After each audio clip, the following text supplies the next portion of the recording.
کہ جو یتیم کو دھکے دیا کرتے تھے، ارائیت الذی یکذب بالدین فذلک الذی یدع الیتیم، اور آقا کریم کو کہا کہ آپ یتیم پہ دباؤ نہیں ڈالیں گے بلکہ شفقت کریں گے، اور آقا کریم نے فرمایا جو شخص یتیم کی کفالت کرے گا، انا وکافل الیتیم، میں اور یتیم کی کفالت کرنے والا قیامت کے دن اس طرح قریب ہوں گے جس طرح میری یہ 2 انگلیاں قریب ہیں۔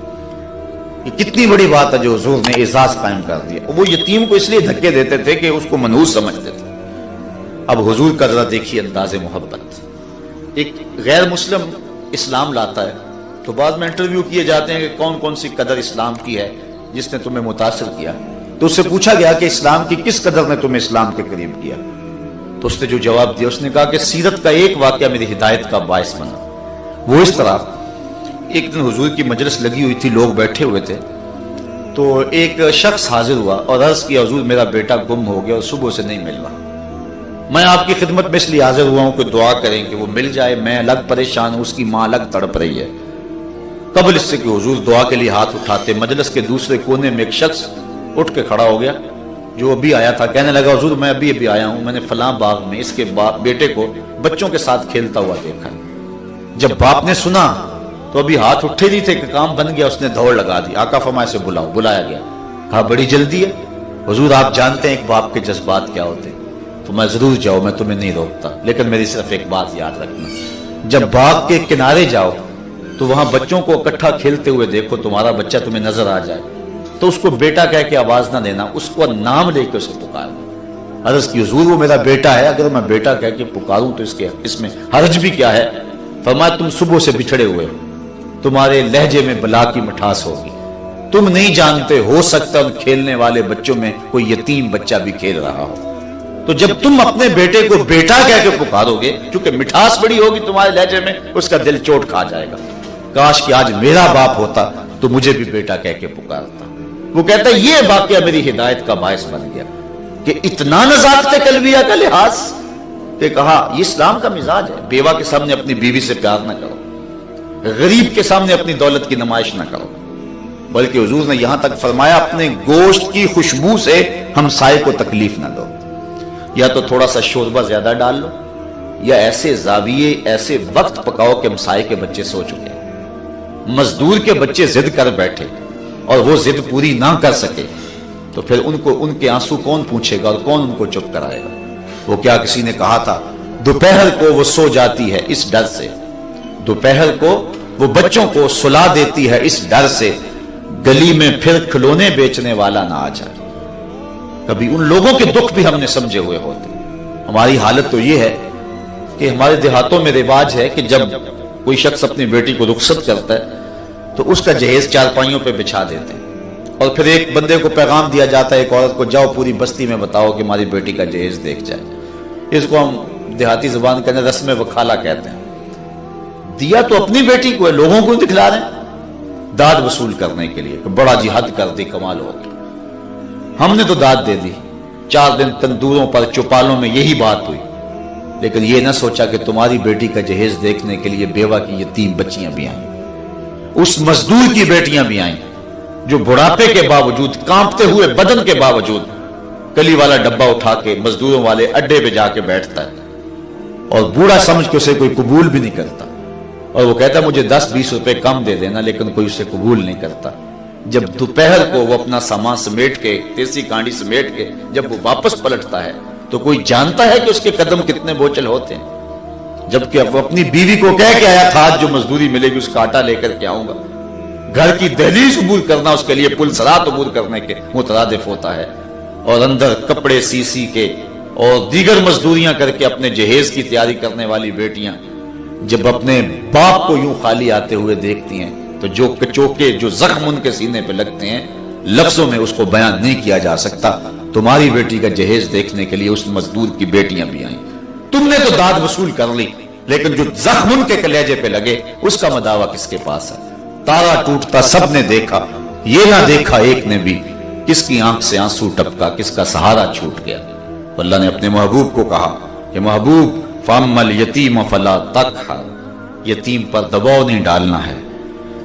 علامہ اقبال انجمن حمایت اسلام، یہ جو لاہور کا یتیم خانہ دار الشفقت، اس کے ایک سالانہ اجلاس کے اندر ایک نظم پڑی تھی، نالہ یتیم. اس میں یتیم کے دکھڑے بیان کرتے ہیں کہ جب چاند چڑھتا ہے عید کا تو سارے بچے چھتوں پہ چڑھ کے چاند دیکھتے ہیں، یتیم بچہ بھی چڑھتا ہے چھت پہ، اور جب واپس چاند نظر آتا ہے تو سارے اپنے ماں باپ کی باہوں میں جھولتے ہیں اور مبارکباد وصول کرتے ہیں. اور یتیم بچہ جب سیڑھیاں اترتا ہے تو اس کا استقبال کرنے والا کوئی نہیں ہوتا. اور پھر جو اس کی حالت ہوتی ہے، اقبال نے وہ حد کر دی اس کے جذبات کی عکاسی کی.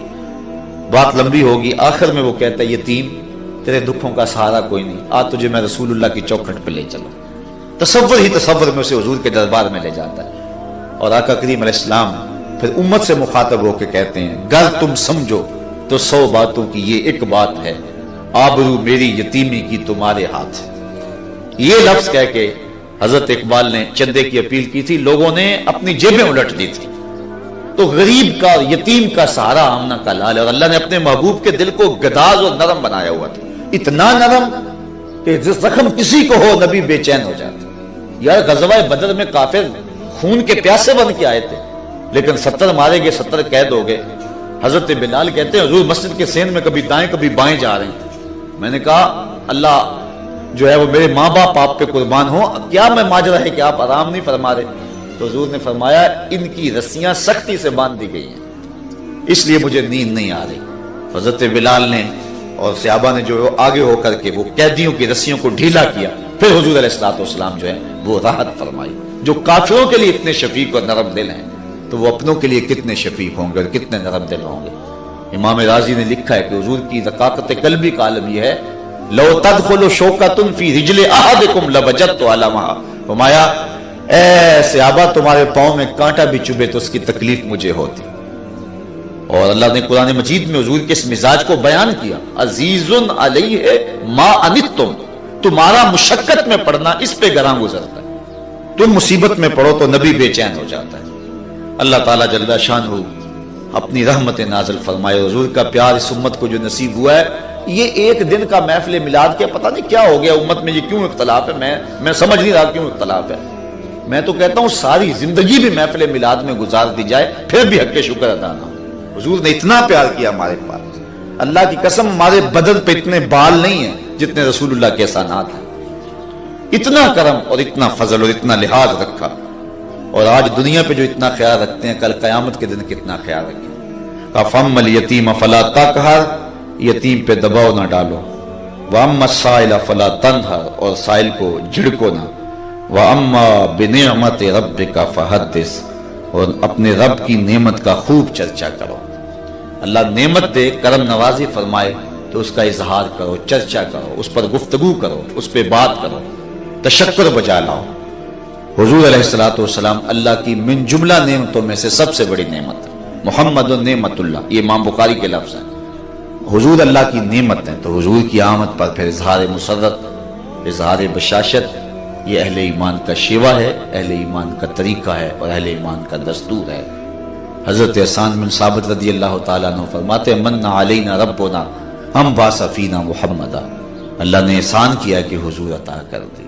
میں نے کتب میں پڑھا 12 نبیوں نے آرزو کی ہے کہ ہم حضور کی امت سے ہوں. ہم نے کوئی آرزو بھی نہیں کی تھی، سوئے تھے مقدر جاگ اٹھے. مؤذن نے کان میں آ کر کے جو ہے وہ مبارک دی، مبارک ہو تو آقا کا غلام بن کے آ رہا ہے. وہ کیا کسی نے کہا تھا، شاہوں سے ملا ہے نہ توگر سے ملا ہے، اللہ کا عرفان اسی در سے ملا ہے. اوروں کو ملا ہے تو مقدر سے ملا ہے، مجھ کو تو مقدر بھی تیرے در سے ملا ہے. نبیوں نے تذکرے کی. ابن عساکر نے، اللہ اس شخص کا بھلا کرے، اصل ہم تو شہد کھا لیتے ہیں نا، ہمیں نہیں پتا کہ مکھی کہاں کہاں سے رس چوستی ہے.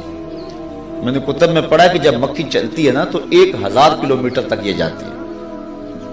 1000 کلومیٹر اتنی گولی کی طرح جا رہی ہے، اور وہاں سے رس چوسا اور پھر آئی اور چھتے میں رکھا، پھر چلی گئی. اور ایک مکھی نہیں، ہزاروں مکھیاں، اور پھر جا کے شہد کشید ہوتا ہے. ہمیں تو آرام کے ساتھ مل جاتا ہے، لیکن یہ کتنے لاکھوں کلومیٹر کے سفر کا نتیجہ. یہ حدیثیں جو ہمارے پاس ہیں یہ تو ہمیں آسانی سے مل گئی، لیکن ان محدثین نے کتنی محنت کی. ابن عساکر کو ابن عساکر اسی لیے کہتے ہیں کہ وہ رہتا ہی لشکروں کے ساتھ ہے. جب کوئی لشکر راستہ ہوتا تو ابن عساکر بھی چلا جاتا. لوگ تلواریں تیز کر رہے ہوتے، یہ لوگوں سے پوچھتا ہوتا، یار تم نے حضور کا کوئی فرمان تو نہیں سنا؟ اگر سنا ہے تو مجھے بتاؤ. تو اس طرح وہ جمع کرتا رہتا. میرے پاس ابن عساکر کتاب نہیں ہے، اس کا خلاصہ ہے. وہ خلاصہ 40 جلدوں کے اندر ہے. جس کتاب کا خلاصہ 40 جلدوں کے اندر، آپ اندازہ کریں کہ وہ کتاب کتنی بڑی ہوگی. تو اس میں یہ روایت نقل کی ہے جو ہے وہ ابن عساکر نے. اللہ بھلا کرے کہاں کہاں سے شہد نچوڑا اور کہاں کہاں سے رس چوسا. اور آج ہمارے منہ جو مٹھے ہیں اور ہمارے دماغ جو معطر ہے اور حضور کی حدیث کا نور ہمارے تک پہنچا ہے، یہ محدثین کی محنت ہے. انہوں نے ہزاروں میل سفر کیا اور دقتیں سید پوری زندگی گزار دی. کسی محدث سے کسی نے پوچھا نا کہ زندگی کی سب سے بڑی آرزو، ہم تو کہتے ہیں عالی نصب کوٹھی ہو، لمبی لمبی گاڑی ہو، خوبصورت عورت کا پہلو ہو. ہماری آرزویں تو اس طرح کی ہیں نا. لیکن اس سے پوچھا گیا کوئی زندگی کی سب سے بڑی آرزو، کہنے لگا سند عالی و مکان خالی. میری آرزو یہ ہے کہ اونچی سند مل جائے جس میں راوی تھوڑے ہوں اور مکان خالی ہو، کوئی مداخلت نہ کرے، اور میں ایسی سندیں ڈھونڈ ڈھونڈ کے حضور کی حدیث سے جمع کرتا رہا. تو ابن عساکر نے یہ روایت جو ہے وہ نقل کی ہے کہ حضرت موسیٰ علیہ السلام پر جب الواح تورات کا نزول ہوا تو انہوں نے الواح تورات کو پڑھا تو اس امت کا تذکرہ پڑھا، امت مصطفیہ کا، اور اللہ کی بارگاہ میں عرض گزار ہوئے مالک ایک امت کا تذکرہ پڑھا ہے. اللہم انی اجد فی الالواح امتاً ہم السابقون الاولون، جو آئے گی بعد میں لیکن فضل و شرف کے اعتبار سے پہلے نمبر پہ ہو، وہ امت میری امت کہتے ہیں. یہ دیکھیے نا، جو لوگ پیچھے بیٹھے ہوئے جب اٹھ کے جائیں گے کھانے کی باری آئے گی تو سب سے آگے یہی ہوں گے.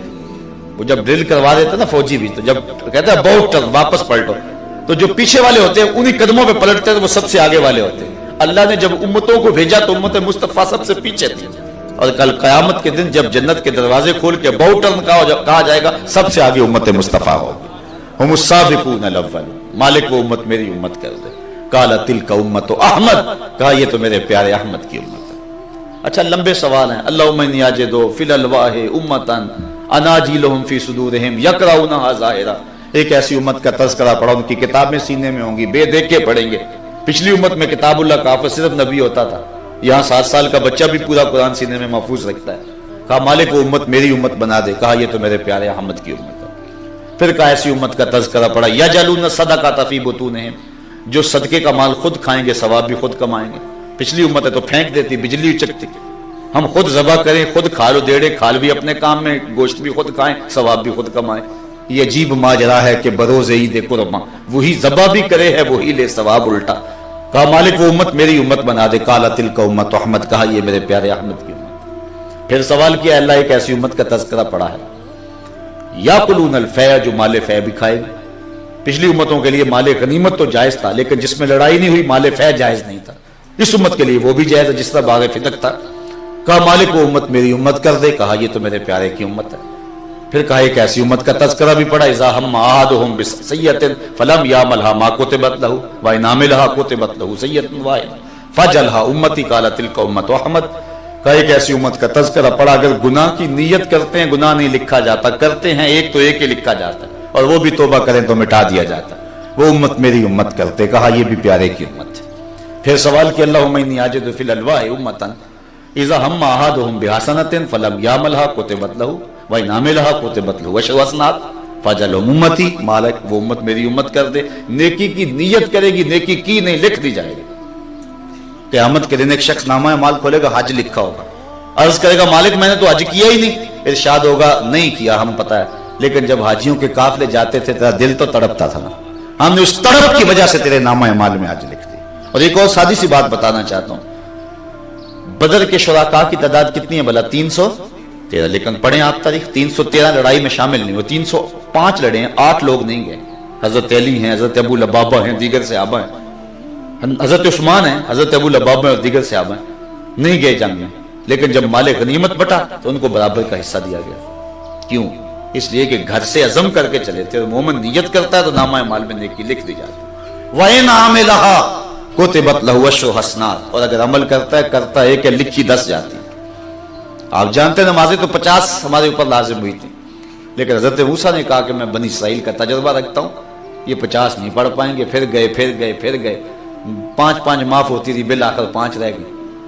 تو حضرت موسیٰ نے تو عرض کی کہ ایک بار اور جائیے. کہا مجھے رب سے شرم آتی ہے، یعنی امت سے توقع وابستہ کی ہے، اتنی نکمی تو نہیں ہے کہ 5 بھی نہیں پڑھے گی.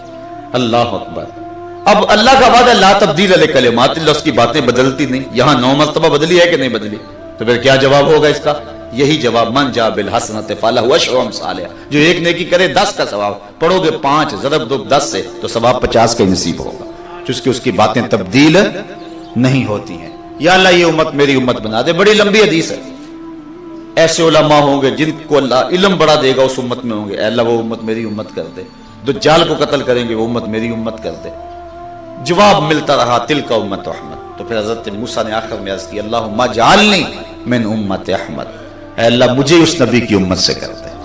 یار نبی آرزو کرتے رہے۔ حضرت عیسیٰ علیہ السلام نے اپنی قوم کو کہا، انجیل برنباس کے لفظ ہیں، یہ پہلا حصہ تو قرآن کے دامن میں بھی ہے، مبشرا برسول یاتی من بعد اسمہ احمد، کہ میرے بعد وہی آئے گا جس کا نام احمد ہوگا۔ تو ایک حواری اٹھ کے کھڑا ہو جاتا ہے اور کہتا ہے حضرت جس کے قصیدے آپ بھی پڑھ رہے ہیں کیا وہ آپ سے بھی افضل ہوگا؟ یہ ایک حواری پوچھتا ہے، 12 حواری تھے حضرت عیسیٰ علیہ السلام کے، کہا جس کے قصیدے آپ پڑھ رہے ہیں کیا وہ آپ سے بھی افضل ہوگا؟ حیرت سے پوچھا۔ انجیل برنباس میں لفظ، حضرت عیسیٰ نے کہا حیرت کی بات، افضل کی بات کرتے ہو؟ وہ تو اتنی عظمتوں کا حامل ہے، اگر اس کے نالین کے تسمے کھولنے کی سعادت ابن مریم کو مل جائے تو یہ بھی مقدر کی بات ہے، وہ اتنا رفیع المرتبت ہوگا، وہ اتنا اونچا ہوگا۔ یہ میری اور آپ کی فیروز بختی کہ ہمیں اس نبی کی امت ہونا نصیب ہوا ہے۔ تو آئیے ہم اس نبی کے دین کے لیے میدان عمل میں آئیں۔